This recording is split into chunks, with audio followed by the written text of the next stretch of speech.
네, 저는 동물행동심리연구소 폴랑폴랑이라는 곳에서 일하고 있는 김윤정이라고 하고, 오늘 자리가 이렇게 생겨서 제가 앞에 서 있기는 하지만 같이 이야기하는 자리니까 여러분도 열심히 같이 대화해 주시기를 바라면서, 4월 말에 연락을 주셔서 하시는 분야 아니면 제가 도움드릴 수 있는 전문 분야가 있으면 그 분야에 대해서 얘기를 해드리겠다고 말씀을 드렸는데, 동물에 관한 이야기이긴 하지만 여러분하고 오늘 같이 이야기를 나눠보고 싶은 이야기는 이걸 왜 하지? 제가 사실은 지금 저희 강아지가 지금 저랑 산 지가 한 16년 정도 됐거든요. 근데 지금 어제랑 그저께랑 새벽에 좀 아파해가지고 같이 밤을 좀 샜더니 지금 좀 몽롱해서 말이 좀 느려지거나 말이 좀 빨라지거나 하면 신호를 주세요. 그러면 좀 태엽을 감아서 다시 조정해서 얘기를 드릴게요. 도움을 드리기 위해서 영상을 많이 좀 가지고 왔는데, 보여드리는 영상 중에 저희 영상은 저희가 직접 교육하면서 찍은 영상들, 다른 분들의 영상은 유튜브에 그분들이 홍보용으로 올리신 영상을 가지고 온 거예요. 어떤 특정인을 이야기하기 위한 것이 아니라 여러분 이해를 돕기 위해서. 여러분들 많이 들어보셨을 텐데, 코끼리가 사람 말을 한다고 해서 뉴스에 나온 적이 있었잖아요, 한동안. 기억나시죠? 사육사의 말을 따라한다 라고 해서 뉴스에 나온 적이 있는데, 그 뉴스에 대해서 어떻게 생각하세요? 보시면서 어떠셨어요? 뉴스 타이틀은 그런 거였거든요. 코끼리가 사람 말을 따라하고 사육사와 얼마나 유대관계가 좋으냐. 진짜냐? 어떤 생각이 드셨어요? 네? 치유? 아, 쇼? 쇼다? 그럴 수 있을 것 같다. 네. 아름다운 이야기라고 나왔잖아요. 그런데 그게 정말 아름다운 이야기일까? 라는 생각을 해보신 분 있으세요? 네. 근데 그 이야기가 그렇게 아름다운 이야기는 사실 아니었어요. 왜냐하면 코끼리는 사회적인 동물, 사회적인 니즈가 굉장히 많은 동물인데, 그 사회적인 니즈를 풀 곳이 없으니까 사육사의 말을 따라하게 된 거잖아요. 그런 상황에 코끼리가 처했기 때문에 사람 말을 따라할 수밖에 없었다는 거는 사실은 슬픈 이야기거든요. 그런 것들을 보면서 뉴스가 먹여주는 대로 먹는 거에 대한 그런 걸 좀 답답함들이 있어요. 동물 학대가 뭐냐라고 얘기한다면 이건 어떤가요? 동물 학대인가 동물 사랑인가요? 당연히 동물 학대라고 하실 거죠? 그러면 이건 어떠세요? 이거는 10년 정도 방송됐던 방송 프로그램이, 보시는 분들이 굉장히 멋진 사람이다, 동물 전문가다라고 말씀을 하셨었거든요. 저 프로그램을 보시는 분들이 전부 다 나는 동물을 사랑하는 사람이다라고 생각하셨을 거잖아요. 반려동물을 사랑하고 반려동물을 키우고 있어서 보시는 거니까. 그런데 지금 프로그램을 보시면 강아지 걷어차고 목을 졸라매고 하는 장면들이 계속 나오고 있는데도 불구하고 10년 이상 저 사람은 정말 뛰어난 반려견과 대화하는 도구 위스퍼러다라고 불러오셨잖아요. 왜 그랬을까요? 네. It was definitely a battle. One more time. You're gonna learn to use your foot or leg, not to kick, just to firmly touch. 제가 오늘 얘기하고 싶은 거는 이게 맞다, 이게 틀리다는 아니에요. 그렇지만 내가 항상 당연하다라고 생각했던 거에 대해서 정말 당연한가? 라고 본인 스스로 생각해 보시는 시간이 좀 되셨으면 좋겠고, 답은 서로 다 다를 거라고 생각해요. 다 같아야 되는 법도 없고, 각자가 어떻게 생각하고 있는지를 나누는 시간이 되면 지금 시간이 아까운 시간은 아니지 않을까라는 생각이 들고요. 저희가 볼 때는 저건 동물 학대에 들어가요. 강아지를 걷어차거나 목을 졸라매서 강아지를 교육시킬 수 있는 방법은 없어요. 물론 어떤 재주들을 가르칠 수는 있어요. 서커스가 존재하는 이유가 그런 거잖아요.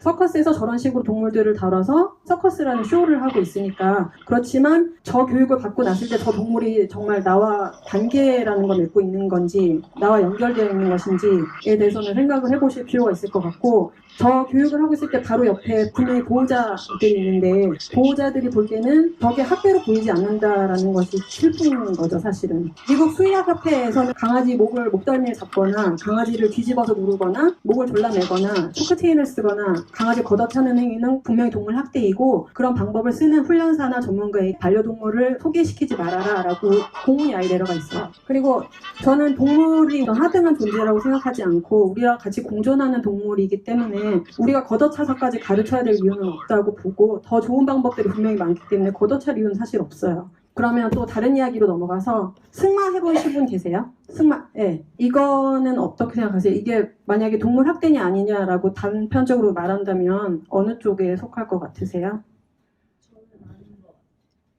아니신 것 같고, 어떻게 생각하세요? 말이 고삐를 당기면 고개를 돌리는 이유를 알고 계시죠?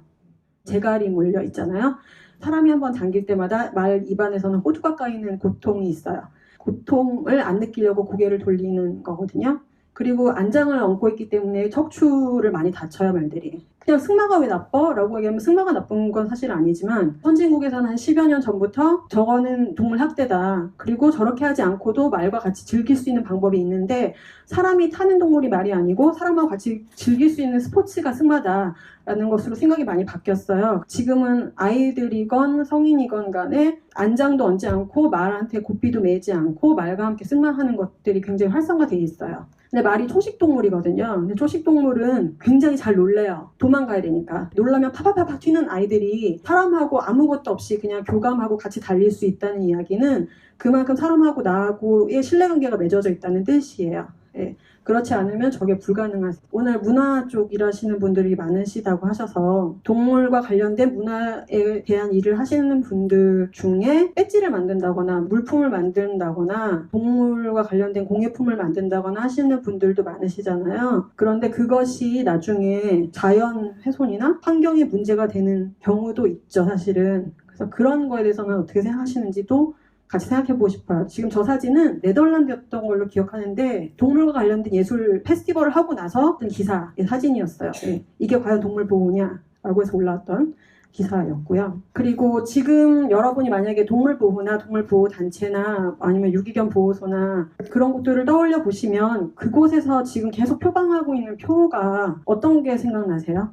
네, 사지 말고 입양해라. 입양하지 않으면 안락사 당한다. 저 말이 과연 유기동물들이 더 입양이 많이 되게 하는데 기여하고 있는가라는 생각도 좀 해볼 필요가 있는 것 같아요. 미국에서 지금과 같은 표어들, 안락사 당한다, 이 불쌍한 동물들을 입양해라 라는 표어들 같은 것들이 오히려 입양을 방해하고 있다라는 통계를 낸 적이 있거든요. 정말 그 표가 동물들을 돕고 있는지 아니면 다른 것이 필요하진 않은지, 그리고 선진국이나 다른 나라에서 그런 표어들을 가지고 지금까지 계속 유기동물 관련된 일을 해왔다고 해서 우리까지 꼭 그렇게 해야 되는지 다른 방법은 없는지 그런 것도 생각해 볼 수 있을 것 같아요. 저희는 패러다임을 바꾸려고 노력을 많이 하는 곳이에요. 지금까지 여러분이 알고 있던 훈련 방법에 대한 것들의 패러다임도 바꾸고 싶고 유기동물을 대하는 패러다임도 바꾸고 싶고 그래서 저희 생각들을 알리고 있는 중이에요. 모든 동물에게는 나름의 이유가 있다라는 것이 저희 슬로건이고 저희가 받았던 전화 중에 대학원생이라는 분은 전화해서 그러시더라고요. 우리 지금 강아지가 말썽을 많이 부려서 갖다 버리려고 하는데 갖다 버리면 유기견이 늘어나는 거고 폴랑폴랑에서 유기견이 늘어나는 게 싫을 거니까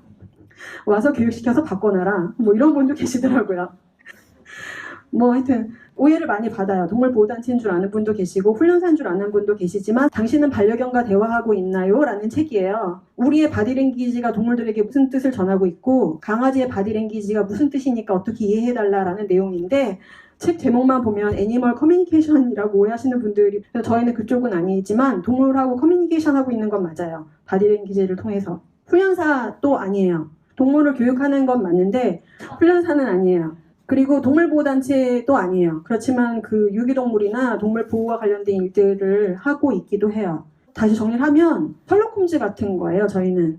예를 들면 셜록 홈즈 이전에는 증거를 읽을 줄도 몰랐고 어떻게 범죄자를 찾는지도 몰랐기 때문에 무조건 이 사람이 범인 같은데 싶으면 그 사람을 잡아다가 취조하고 답을 얻어내는, 그래서 그 답이 설령 그 사람이 자백을 했다고 해도 그 자백이 맞는지 틀리는지 검증할 방법도 없어. 그렇지만 이후에는 과학적인 증거들을 바탕으로 사람을 찾잖아요, 범인을. 무조건 강아지를 강압적으로 대해서 자백을 받아내는 게 아니라 증거들, 과학적인 바탕을 토대로 해서 일을 하고 있는 거예요. CSI 같은 존재입니다. 저희는 훈련이라는 단어는 쓰지 않고 훈련이란 말 자체가 틀린 건 아니지만 구분 두기 위해서 저희는 교육이라는 말을 쓰고 있어요. 이게 훈련이에요. 강아지한테 앉아를 가르칠 때 초크체인으로 목을 조르면서 엉덩이를 누르면 앉는다 라고 가르쳤던 게 옛날에 훈련사들이 하는 방법이에요. 항상 초크체인이 있어야지만 말을 들어요. 훈련사를 굉장히 싫어해요. 그리고 강아지의 심리 상태를 바꿀 수는 없어요. 그 다음에 저게 70년대 유행을 하다가, 미국 얘기예요. 선진국에서 70년대 유행을 하다가 이거는 아니다. 그리고 과학적인 데이터들이 나왔어요. 뭐 파블로프도 나오고 스키너도 나오고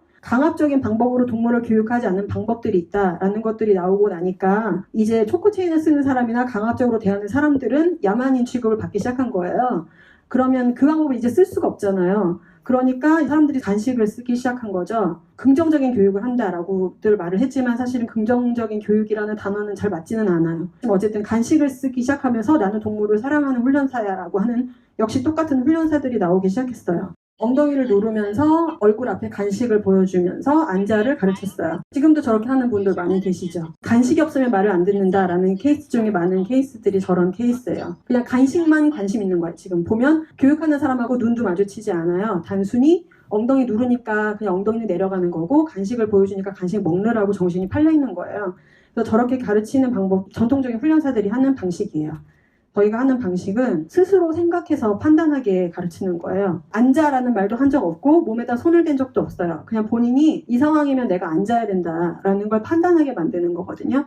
그리고 같이 앉아있는 게 너무 재밌다, 이 사람과 같이 연결되어 있는 게 너무 즐겁다라는 걸 알면 아이들이 시키지 않아도 자발적으로 하게 돼요. 그러면 여러분은 잔소리를 할 필요가 없어요. 앉아 뭐 이런 거 시키실 필요가 전혀 없으세요. 같이 다니는 게 너무 좋으니까 계속 눈 마주치고 이야기하고 어디로 갈 거야? 그 다음에 어디로 가면 돼? 같이 얘기하면서 걸을 수가 있는 거예요. 동물 행동 심리를 기반으로 한 교육을 했을 때 가능한 거예요. 그래서 저희가 하고 있는 일이 저런 일이에요. 또 다른 예를 보여드리면 옆에서 나란히 걷는 거, 이것이 방송에 나왔던 초코체인 쓰시던 옛날 훈련사들이 하시는 방법이에요. 강아지 바디랭귀지를 아시는 분이 보시면 좀 끔찍해요. 왜냐하면 강아지 얼굴이나 몸의 긴장한 상태를 한번 보시면 지금 되게 목 잡아당기시는 거잖아요. 낚아채는 거잖아요. 그래서 굉장히 고통스러워하는 걸 아실 수가 있어요. 바디랭귀지를 아신다면. 질질질 끌려가기도 하고. 그리고 저희 교육에 왔던 훈련사분들이세요. 훈련사들이신데 동물 교육이 전혀 안 된다라고 해서 저희 교육에 오시는 분들이 있으세요. 저렇게 학교에서 배우셨대요. 애견 훈련관과 강아지와 커뮤니케이션 안 하고 그냥 딱 멈춰요. 강아지가 앞에 갔다는 이유만으로. 강아지도 황당하죠? 갑자기 걷다 말고 멈추니까. 그래서 서로 지금 혼란스러운 거예요. 강아지도. 왜 가더니 다시 안 가? 왜 다시 뒤돌아가는 거야? 그리고 사람은 계속 빙글빙글 돌아요. 멈췄다가 다시 갔다가. 그래서 지금 강아지가 굉장히 괴로워하는 모습. 지금 말썽 부리는 게 아니라 스트레스 받았다는 표현들인 거예요. 사람이 못 읽을 때는 다 왜 얘는 말을 안 들어? 왜 말썽이야? 라고만 생각하시잖아요. 근데 저건 스트레스예요. 그리고 저희가 나란히 걷는 법 지금 계속 하고 있는데 산책은 데이트거든요. 그래서 산책만 제대로 하셔도 강아지하고 굉장히 관계가 친밀해지시는 걸 아실 수가 있어요. 근데 그냥 줄 메고 걷기 바쁘다거나 아니면 끌려다니신다거나 하는 분들이 너무 많기 때문에 강아지한테 강압적으로 하시거나 자꾸 간식으로 유혹하시거나 하는 게 아니라 강아지가 스스로 판단하게 가르쳐 주시면 강아지가 그렇게 따라와요. 즐거워서. 같이 대화하고 눈 마주치고 걷는 게 너무 좋아서 따라오거든요.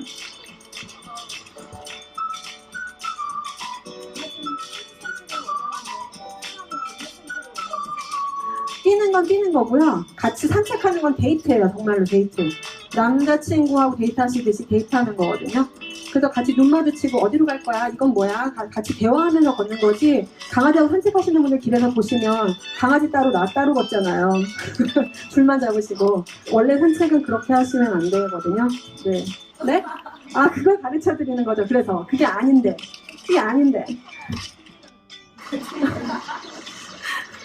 저희가 목줄은 탯줄이라고 가르쳐요.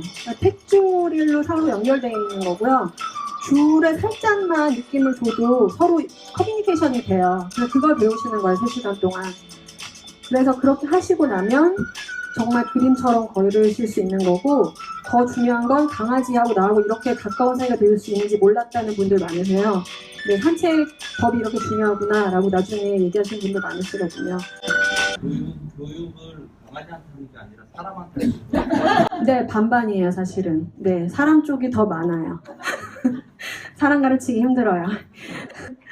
네, 저희는 유기동물이라는 표현은 사실 쓰지 않아요. 길 잃은 동물이라고 하는데 그 이유에 대해서는 칼럼으로 올리고 있거든요. 그래서 칼럼에 보시면 좀 자세하게 나와 있어요. 첫 번째 책은 상대방의 언어를 알아야 같이 대화할 수가 있는 거잖아요. 그래서 당신은 반려견과 대화하고 있나요? 라는 책을 냈던 거고요. 그래서 그 시그널들을 이해하면서 반려동물하고 대화하실 수 있게 됐다는 분들이 많으셔서 그렇고, 지금 두 번째 준비하고 있는 책의 제목이 나는 상처받지 않았다 라는 제목이에요. 유기동물들은 상처받은 동물이라고 다들 얘기하시잖아요. 무슨 근거로 얘기하시는 거죠? 무슨 근거로 상처받았다고 얘기하시는 거죠? 머리가 너무 작은 무슨 근거로 버려졌다고 얘기하세요? 너도 혼자 다니니까 가족 없이 내 가족 그냥 가족이 없는 거잖아요. 버려진 건지 아닌지 자발적인 가출인지 상처받지 않았다라는 저희 교육 오셨던 분의 이야기예요. 실화인데 이분의 꿈이 이거였어요. 강아지 입양 전에 아기 임신 중이셨거든요. 그리고 강아지를 어렸을 때 집에서 엄마 아빠랑 같이 키워본 적은 있는데 성인이 되시고 나서 키워보신 적은 없는 거예요. 근데 첫 아이를 임신한 상태에서 본인의 로망이 유모차를 몰면서 옆에는 조그만 소형견이 따라다니는 것이 로망이셨었대요. 임신하신 상태에서 유기견 보호소 국내에 찾아가셔서 입양을 하셨어요. 소형견을 원한다 입양을 하셨는데 하시고 나서 정말 끔찍한 절망을 겪으셨죠. 본인이 생각하신 거하고 전혀 다른 일이 벌어졌고 유기동물 보호소에서 들었던 얘기하고 전혀 달랐고 본인은 준비가 되지 않았다는 걸 그제서야 깨달았고 그런 것들 두 번 다시 겪고 싶지 않았던 그런 일들. 이분 같은 경우에는 유기동물 보호소에서 굉장히 오랫동안 자원봉사자로 일을 하셨대요. 나름 전문가라고 자부하시는 분이셨는데 유기동물 보호소에서 입양한 아이들만 벌써 3-4마리 정도 되는 그러니까 너무 자신만만하시게 또 소형견이니까 하나 더 입양하신다라고 입양을 하셨어요. 60대 여성분이세요. 근데 소형견이라고 해서 데리고 왔는데 보니까 이 강아지 에너지가 이랬던 거죠. 근데 60대 여성분이 다른 강아지들도 있는데 저 강아지의 산책을 감당하실 수 없잖아요. 24시간 뛰어다니는 아이를. 그래서 그제서야 이제 본인이 내가 정말 그동안 했던 게 무엇이었던가 내가 알고 있는 것이 무엇인가 라는 생각을 그제서야 하시게 된 거예요. 이런 케이스를 굉장히 많이 봐요. 그리고 왜 내가 입양하기 전에 그런 정보들을 얻지 못했느냐 어떻게 하면 나하고 맞는 아이들을 입양할 수 있는지를 난 모르겠다라는 분들도 많으셨고 보호소에서 들었던 얘기하고 내가 감당해야 되는 일들이 너무 다르다. 그래서 내가 이런 감당을 하게 될 줄 알았다면 입양을 안 했을 것 같다라는 분들도 많으셨거든요. 그런 분들을 보면서 단순히 유기동물을 입양하세요라고만 말할 수 있을까라는 생각들을 많이 하게 됐어요. 그 유기동물 보호소에서는 이런 슬로건만 내보내고 계시잖아요. 근데 이게 공포 마케팅이죠, 사실은. 입양하지 않으면 안락사당한다는 거는. 하지 말고 입양하세요? 입양 안 하면 안락사당한다? 이런 슬로건들의 문제점은 유기동물들이 많이 생기는 거는 책임감 없이 입양했던 사람들이 버리기 때문이야 라는 생각이 깔려 있는 거예요. 그런데 그런 통계 자료가 있냐라고 물으면 아무도 그렇게 얘기할 수 있는 증거 자료가 없어요. 그리고 애견샵에서 입양하지 말라는 얘기를 계속 하고 있지만 사실은 애견샵만 문제는 아니죠. 일반 가정에서도 하고 계시잖아요. 샵은 아니지만 분양하고 계시잖아요. 그 가정에서 온 아이들은 그런 문제가 없나요? 그건 아니지 않아요? 그리고 가족인데 정말 같이 살고 싶어서 가족이 되는 거지 불쌍해서 가족이 되진 않잖아요. 불쌍해서 결혼하실 건 아니잖아요. 그런데 왜 불쌍하니까 입양하라고 얘기를 할까요? 근사하니까 너무 같이 살고 싶은 아이니까 입양하라는 얘기는 하지 않잖아요. 그리고 버리는 사람들을 고발하고 감시하고 하는 것에만 계속 초점을 맞추고 계속 끔찍한 스토리들을 만들어내고 있지만 그런 것도 사실이에요. 그런 사람들이 있는 것도 사실이긴 하지만 거기에만 포커스를 맞추는 것이 할 일인지는 잘 모르겠는 거예요. 그런 배경에 깔려있는 생각이기 때문에 이게 정말 맞나? 라고 한번 퀘스천 마크를 서로 그려볼 필요는 있으실 것 같아요. 여러분이 생각하시는 거하고 달리 책임감이 없어서 버리는 사람들 때문에 지금 유기동물들이 급증하고 있느냐라고 하면 우리나라 통계 자료는 없지만 해외 통계에서는 책임감 없어서 버린 게 아니고 행동상의 이유 때문에 버린 사례가 가장 많았고요. 그 사람들이 책임감이 없어서 말썽을 일으키니까 내가 더 이상 못 키우겠다라고 버리신 게 아니고 최소 평균 8개월간 어떻게 해야 될지 방법을 찾으면서 고민을 했었다는 자료가 있어요. 그러니까 그 사람들은 8개월간 만약에 평균이에요. 8개월간 만약에 자기가 도움을 받을 수 있는 소스만 있었다면 버리지 않았을 거란 뜻이죠. 그런데 8개월 동안 도움을 아무 데서도 못 받은 거예요. 입양한 곳에서도 아니면 전문가한테도 어디서도 도움을 못 받으니까 최종적으로 나는 더 이상 키울 수가 없어요 라고 기법하신 건 거예요. 그리고 아까 말씀드렸던 것처럼 유기동물은 정말 상처받고 학대받았던 동물이냐, 유기동물 보호소에서 보여주는 동물의 행동은 동물 보호소에 있기 때문에 나타나는 행동인 경우가 가장 많아요. 왜냐하면 가족을 잃고 나면 사회성이라는 게 고정된 상태가 아니거든요. 아무리 어렸을 때 사회성을 많이 길러주셨어도 가족을 잃고 나면 2주 이상 넘어갈 때 사회성이 제로까지 수렴하는 통계가 있어요. 그래서 사회성이 제로까지 떨어지는 거. 그래서 나타나는 행동들인데 행동을 제대로 이해하지 못하기 때문에 얘는 상처받았어, 학대받았어 라고 접근을 하시는 거예요. 보호소 전문가들도 그러시고 자원봉사자들도 그렇고 그렇게 되면 잘못된 접근이잖아요. 사실은 상처는 학대가 아닌데 얘는 불쌍해, 얘는 상처받았어, 얘는 학대받은 아이야 라고 접근을 하시기 때문에 그것이 그것이 오히려 더 문제를 만들어요. 오히려 동물을 사랑하는 사람들이 더 어쩌면 네거티브한 반응을 주고 계신지도 모르겠어요. 안락사 없는 보호소에 대한 로망들을 다들 갖고 계시잖아요. 정말 안락사 없는 보호소가 정말 가장 좋은 보호소인가라는 것도 생각을 해보셔야지 돼요. 이것만 가지고 이야기를 해도 많은 이야기를 해야 되겠지만 여러분이 알고 계신 것과 실제는 많이 달라요. 마케팅의 일환으로 쓰고 있는 보호소들도 있고요. 안락사 없는 보호소가 되려면 사회 기반 인식 수준이 굉장히 높아야지만 가능해요. 그렇지만 지금 아까 같은 분들이 나오는 거죠. 내가 감당할 수 없는 입양이었다. 라는 그리고 여러분들이 알고 계시는 이런 멋진 보호소가 다 있어요. 실상은 가보면 그 뒷이야기들이 또 많아요. 그건 여기서 나눌 수는 없지만 그리고 보호소에 있는 동물의 성격은 자기 성격이 아니에요. 예를 들어서 여러분이 보호자 없이 부모를 다 잃고 난민 캠프에 있다고 했을 때 여러분이 거기서 집에서 하던 대로 성질 다 부리실 거예요? 거기에서 보이는 여러분의 성격은 여러분의 성격이 아니란 말이에요. 유기동물들도 마찬가지로 보호소에서 나타난 성격이 자기 성격이 아니에요. 그래서 이 아이가 어떤 아이고 입양한 사람이 어떤 것을 감당해야 되는지를 파악을 하신 다음에 입양을 하셔야지만 돼요. 그냥 지금처럼 견종 보고 뭐 크기 보고 색깔 보고 입양하실 게 전혀 아니에요. 건강도 마찬가지고 정신적으로나 교육면에서나 모든 회복을 한 다음에 건강한 입양을 하는 것이 맞는 입양이지 않을까라고 저희는 생각을 하고 그렇게 도와왔고요. 입양 보내는 마리수가 중요한 게 아니라 한 마리가 가도 정말 건강하게 잘 살 수 있는 입양을 하는 게 제대로 된 입양이 아닐까라고 생각을 해요. 우리나라는 왜 통계 자료가 없을까? 뭐 이런 데이터나 연구들을 하지 않을까? 이런 걸 해야 되는 곳이 협회나 단체나 아니면 서울시이지 않을까라고 생각을 하는데 그 사례를 보여드리면 사람을 너무 좋아하는 아이다라고 보호소 담당자들이 다 그렇게 얘기를 하셨대요. 사람을 너무 좋아해서 사람한테 달려들고 뛰어들고 하는 거야 라고 얘기를 들으셨던 거예요. 펀치 날린 거예요. 책에도 썼는데 이 강아지 입양하신 이후에 물린 사람도 굉장히 많고요. 강아지들도 데미지가 굉장히 컸었고 감당하시기 굉장히 힘드셨어요. 이걸 단순히 사람을 좋아하는 아이라고 입양 보내신 보호소나 아니면 그런 입양을 감당하셔야 되는 가족들이나 다시 생각을 해보셔야지 되지 않을까라고 생각이 들어요. 근데 이거는 다른 강아지들하고의 사회성을 본 테스트할 때 보통 모형견을 많이 쓰고 있어요. 네, 다른 강아지하고 만났을 때 달려든다거나 아니면 공격적인 아이들도 있잖아요. 그런 케이스는 아니고 다른 강아지들하고 굉장히 프렌들리하게 잘 어울리는 아이는 아니고 하지만 거리는 두되 매너 있는 아이들하고 있으면 잘 어울리겠다라고 평가가 되었고 그렇다면 집에 매너가 좋은 반려견이나 아니면 좀 나이 많은 반려견들이 있다거나 반려견 없이 사람만 사는 가정에서는 잘 맞을 것이다 라고 해서 그런 가정으로 입양을 했던 아이예요.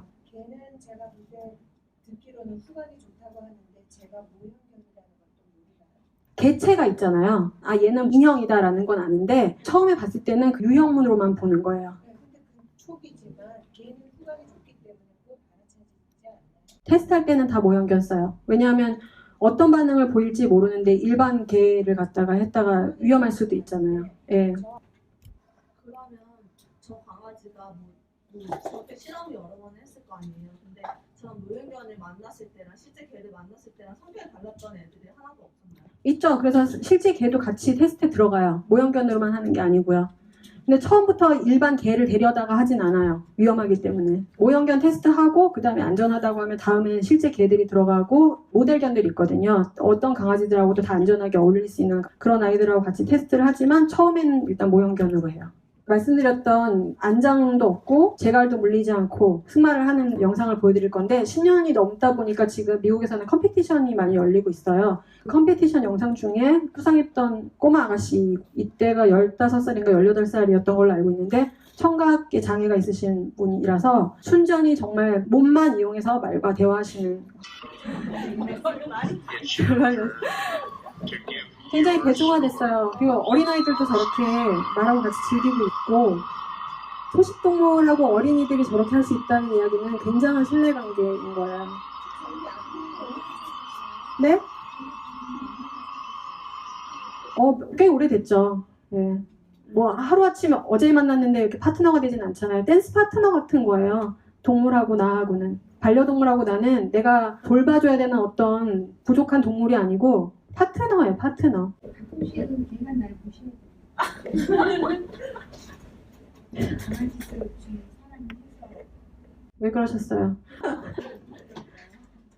그리고 제가 나는 상처받지 않았다라는 책에 어떻게 하면 유기동물을 도와주면서도 나도 힘들지 않을 수 있을까? 어떻게 하면 잘못된 선택을 하지 않을 수 있을까라는 부분도 쓸 거지만 그거 말고 유기동물들을 입양해서부터 해야 되는 일들, 어떤 교육을 해야 되는지, 같은 파트너가 되려면 어떻게 해야 되는지, 그리고 더 중요한 거는 동물보호소에서 자원봉사 하시는 분들 참 대단하시죠. 힘든 일이잖아요. 자원봉사자들의 역할이 중요해요. 왜냐하면 유기동물 보호소라는 곳은 아무리 선진국이라고 해도 인력이 한계가 있을 수밖에 없잖아요. 그래서 자원봉사자가 굉장히 중요하고 어떤 보호사가 되느냐가 나오는 거거든요. 자원봉사자들이 가시면 해야 되는 것들이 청소나 목욕도 중요하지만 5분만 투자하시면 유기동물들이 빨리 사회성을 회복하고 정말 건강한 상태가 되어서 입양될 수 있게 도와주실 수 있는 방법이 있거든요. 강아지나 고양이들하고 무엇을 해야 되는지에 대한 방법을 책에다 좀 자세하게 쓰려고 해요. 선진국 가면 대단한 게 뭐냐면 유기동물 보호소에 직원이 300명이면 자원봉사자가 3,000명인 거예요. 그 사람들은 마치 뒷마당에 꽃냄새 맡으러 나가듯이 유기동물 보호소에 자원봉사를 가더라고요. 그래서 3,000명의 자원봉사들이 있으니까 유기동물 보호소에서 있었던 아이들 같지 않게 교육도 너무 잘 돼 있고 사회성도 너무 회복이 잘 돼서 빨리 입양이 될 수가 있는 거고 입양하신 분들도 굉장히 만족도가 높으니까 지금 미국 같은 경우에는 6개월을 줄을 서서 기다려야 유기동물 보호소에서 입양을 할 수가 있어요. 그 정도가 되려면 그런 시스템들이 만들어져야겠다라는 생각이 많이 들어서 그런 부분에 대한 책을 쓰고 있습니다. 우리의 팁을 찐찐도 이런 게 없나요? 네? 그러니까 이게 똑같은 조건인데도 그렇게 되는 자원봉사자가 많은 거예요. 이런 게 훨씬 말씀드리잖아요. 근데 우리처럼 아무런 조건 없이 그냥 포인트를 준다는 이런 인센티브가 하나도 없는데도 그런 인센티브는 없어요. 거기 유기동물들이 빨리빨리 입양이 되는 거는 다른 것보다 강아지나 고양이들이 교육도 너무 잘 돼 있고 사회성도 너무 좋고 당장 입양에도 너무 손색이 없으니까 입양이 잘 되는 거예요. 불쌍해서 입양하는 게 아니고요. 일반인들이 생각하시는 걸 제가 들어봤을 때 그때 그렇게 말씀하셨어요. 다들 애견샵이나 다른 곳에서 입양을 하면 내가 제로부터 다시 가르쳐야 되잖아. 근데 유기동물 보호소에서 데려오면 교육이 다 되어 있잖아. 예방접종도 다 되어 있잖아. 중성화도 다 되어 있잖아. 얼마나 좋아. 그래서 입양을 하시는 거예요. 불쌍해서 입양한다가 아니라 안락사되니까 입양하세요가 아니라 거기서 입양해야지만 그런 베네핏들이 있는 거예요. 그래서 입양이 그렇게 잘 되고 있고 입양하시고 나서 만족도도 굉장히 높은 거고요. 유기동물이 들어오면 그 동물이 어떤 곳에 입양이 돼야 되는지 그리고 이 아이는 어떤 아이인지 데이터가 잘 되어 있고요. 나 더 이상 못 키우겠어요 라고 찾아와서 얘기하신다는 거예요. 만약에 동물을 버려? 뭐 이런 시각으로 쳐다보는 사회라면 그게 불가능하잖아요. 우리나라 같으면 나 더 이상 못 키우겠어요 그러면 굉장히 차가운 시선으로 볼 거라는 생각 안 드세요? 근데 거기에는 이해를 해요. 아, 네가 힘들구나. 어떤 것 때문에 힘드니? 그런 이야기들을 다 하기 때문에 그 강아지나 고양이의 히스토리를 처음부터 끝까지 다 알 수가 있는 거예요. 왜 버리는지. 사람을 물었니? 네가 돈이 없어서 사료 살 돈이 없어서 그러는 거니? 그 백그라운드를 다 알고 있기 때문에 그만큼 입양이 너무너무 수월한 거예요. 고양이랑 못 지내서 버려야 될 것 같아요. 그러면 고양이가 없는 집에 입양 가면 되는 거잖아요. 그런 식으로 시스템이 되어 있다라는 차이점이 있어요. 제가 알기로는 이제 그런 해외 보호소 같은 경우에는 이제 거기에서 상주하고 계시는 직원들도 굉장히 많잖아요. 재단이 빵빵하기 때문에. 그래서 수의사들도 계시고 그리고 뭐 교육을 해주시는 그런 분들도 계시고 이제 그런 교정이 가능한데 사실 냉정히 말씀드리면 그 해외에서 80% 이상이 행동 때문에 문제가 돼서 버려진다고 말을 했는데 그럼 8개월 동안 고민을 하셨다고? 근데 그게 솔직히 시민의식 차이인 거잖아요. 거기까지 찾아와서 고민 상담하고 얘에 대해서 고민을 하는 거는 그 선진국의 시민의식이 거기까지 올라왔기 때문에 8개월을 고민을 하다 버리시는 거고 저 같은 경우는 사설보호소에서 이제 한 달에 한두 번씩 봉사활동을 가는 사람인데 거기는 이제 몰래 버리고 가시는 분들이 많아요. CCTV를 켜놓으면. 근데 그게 시민의식이 안 따라줘서 제 돈도 없고 교육이나 이런 걸 할 시스템이 되지 않는 건데 저 같은 경우도 정말 교육이 정말 중요하다고 생각해요. 제가 반려동물을 키우고 있음에도 그리고 그 문제가 해결되면 분명히 사람들도 많이 버리지 않을 거라는 걸 저도 알아요. 근데 어디서 배워야 될지도 모르고 사실 제 주변에서 그런 문제 때문에 고민을 하다가 그런 센터를 찾아가도 솔직히 저희 반려동물에 대한 인식이 올라온 지가 얼마 안 돼서 사례를 많이 만들어서 사람들한테 많이 알려지게끔 돼야 된다고 저는 생각을 하거든요. 제가 말씀드린 취지는 해외에 그렇게 시스템이 너무 잘 되었으니까 우리도 그렇게 하자라는 게 아니에요. 계속 말씀드리지만 우리는 그렇게 지금 안 돼요. 다른 거예요. 스타트부터가 달라요. 아이 때부터 교육을 받으면서 반려동물에 대한 인식들, 반려동물과 커뮤니케이션하는 방법들을 어렸을 때부터 배우면서 자란 사람들이고 그쪽이 저렇게 하고 있으니까 우리도 이렇게 해야 돼가 아니에요. 제가 계속 말씀드리는 건 누가 그렇게 하니까 그렇게 하자. 선진국에서 그렇게 하고 있으니까 하자. 우리도 노킬 쉘터 만들어야 돼. 이런 얘기 하지 마시라는 거예요. 우리가 할 수 있는 방법이 뭐고 다른 사람들이 하니까 따라하는 거 말고 내가 정말 필요성을 느껴서 지금 하는 게 뭐냐라는 걸 생각을 해봐달라는 말씀을 계속 드리는 거예요. 아까 자원봉사가 네. 투자해줬으면 하는 부분에 대한 내용을 조금만 얘기해 주시면 안 될까요? 강아지를 대하실 때 얘는 버려졌어, 학대받았어, 상처받아서 이래 라는 인식을 먼저 버리셔야지 되고요. 그 다음에 강아지 언어를 배우셔야지 되고 그 다음에 강아지한테 가셔서 하셔야 되는 것들이 있는데 그건 강아지 언어를 일단 배우시고 나야 이해가 되시는 내용들이에요. 저는 이제 말씀을 드리면서 이제 동물행동 심리하고 인간행동 심리라는 게 계속 떠나지 않고 있고 자꾸 청소년 혹은 문제아가 여기 이 아이들의 자꾸 이렇게 같이 동등한 입장으로 자꾸 생각이 되어지더라고요. 그래서 이 유기견이나 이런 동물들이 이런 행동을 할 수밖에 없었던 것, 혹은 이제 그게 청소년의 문제아라고 하는 아이들이 그렇게밖에 할 수 없었던 것에 대한 편견과 고정관념이 우리들한테 있잖아요. 근데 이제 그것처럼 똑같이 동물에게도 그런 게 있다는 것에 대해서 그런 인식의 수준에까지 오르게 되었고 그런 고민을 하게 된 대표님과 그런 일들을 하고 계신 분들이 참 대단하시다. 그러니까 이게 사람의 문제뿐만이 아니고 동물에게도 똑같이 인간에게 적용될 수 있는 어떤 심리와 그런 관심을 가져야 한다는 그런 의식 수준에 오른 거에 대해서 굉장히 존경을 표하고요.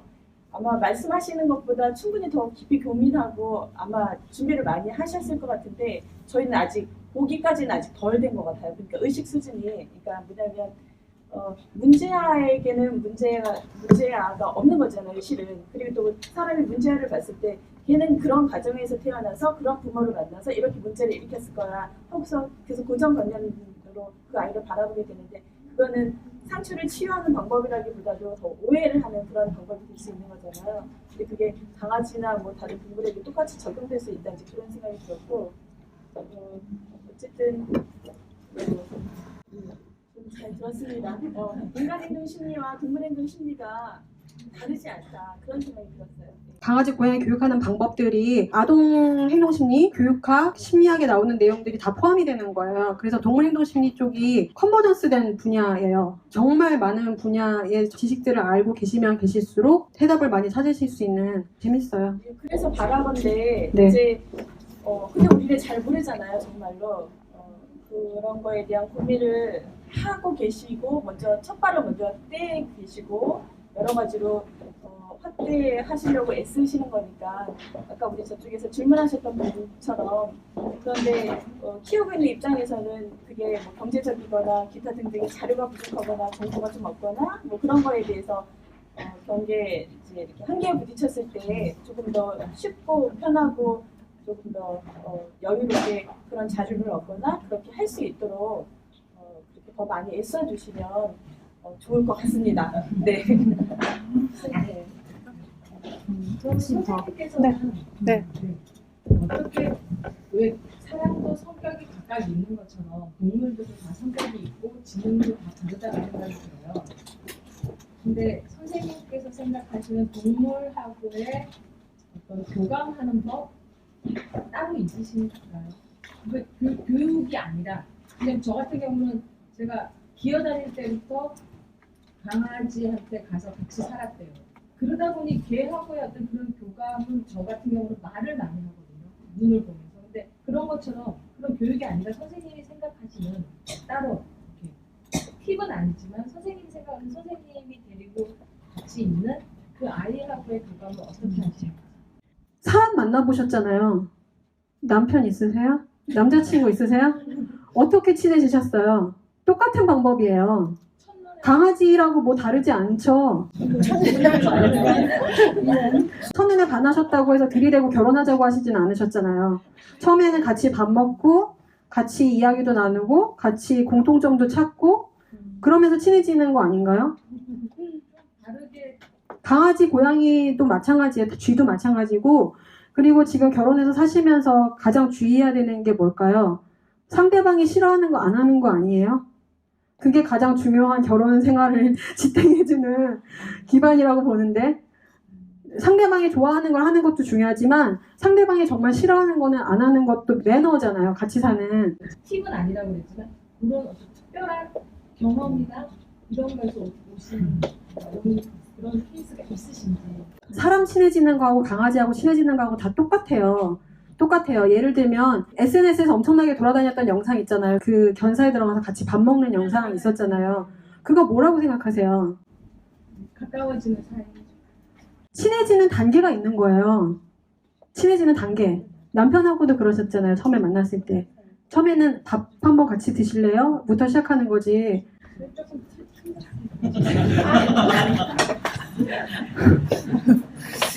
남편이 생각하는 분이라 처음 만나서 처음부터 밤새서 놀았어요. 동물이라고 해서 그걸 견뎌야 될 하등의 이유가 없어요. 동물이 마음을 여는 만큼씩만 다가가는 거예요. 동물이 지금 다가가서 만지고 하는 거 불편하잖아요. 불편하다고 말하니까 그럼 워워워 물러나주고 그 대신에 내가 옆에서 같이 밥 먹는 건 어때? 라고 해서 다가가는 거잖아요. 그 다음에 거기서 조금 더 마음이 오픈돼서 강아지가 조금 더 다가오면 그 다음에 같이 더 할 수 있는 거 뭐 하나 더 찾아보는 거고 그러면 그 다음에 장난감 갖고 놀래? 아니면 나랑 산책 나가는 건 괜찮아? 목줄은 맬 수 있을까? 뭐 하나하나 시작하는 거잖아요. 그렇게 해서 관계를 빌드하는 거지 어디서 없던 관계가 덜컥 생기는 것도 아니고 내가 주절주절 뭐라고 떠든다고 해서 그게 관계가 되는 것도 아니에요. 강아지는 우리가 마음을 여는 만큼씩만 같이 다가가시면 되는 거죠. 네. 질문 마지막으로 네. 네. 뒤에서 평균 안 연령이 하셨던 분 25세 이하래. 네, 질문하셨으니까. 예. 네. 궁금한 게 이제 지금까지 개나 고양이나 집까지 얘기하셨는데 요즘 보면은 뭐 뱀이나 이구아나나 이런 어떤 더 하등 동물과 분석되는 것들을 많이 키우거든요. 그게 이제 같은 시각으로 생각할 수 있는지 뭐 과학적인 어떤 연구 자료들이 좀 있는지 그런 것도 좀. 마찬가지이고요. 뱀하고 악수 뭐 이런 건 할 수 없죠. 동물 불문하고 다 자기 감정이 있고 자기 머리가 있어서 생각할 수가 있잖아요. 동물원에 있는 동물 예를 들어드리면 동물원에 있는 동물들 중에 가장 다 괴롭지만 가장 괴로운 동물이 어느 동물인지 아세요? 정말 이거는 살 수 없는 하루하루를 견디고 있는 동물이 있어요. 일 것 같죠? 뱀이에요. 그래서 동물원에 있는 뱀들이 정말 죽지 못해 살고 있어요. 다 마찬가지지만 가장 힘든 아이들이 뱀이거든요. 그래서 뱀한테 들어가서 마사지를 해주고 있어요. 해외 같은 경우에는. 그럼 마사지 해주면 편안해지니까 여기 와서 살짝 기대요. 머리 기대고 이쪽 해달라 그러고 이쪽 해달라 그러고 자기가 몸 돌려가면서 힘드니까. 네. 마찬가지예요. 네, 모든 동물은. 그리고 제가 동남아 갔을 때 건물이 허름한 건물이었는데 쥐가 뒤에 있었나 봐요. 그 시궁창 쥐 있잖아요. 손을 거울로 씻으면서 보니까 뒤에 쥐가 이러고 서 있는 거예요. 같이 놀래가지고 어떡하지 이랬더니 걔도 다 마찬가지인 것 같아요. 다만 우리가 사람이라는 이유 하나만으로 지구에서 쓰레기를 만드는 유일한 동물이 사람 아니에요? 다른 동물들을 하등한 존재 취급하는 것 자체가 잘못된 일이지 않을까라는 생각이 듭니다. 너무나 감사드리고요. 잠깐만요. 더 길게 혹은 또 궁금한 거 더 있으시면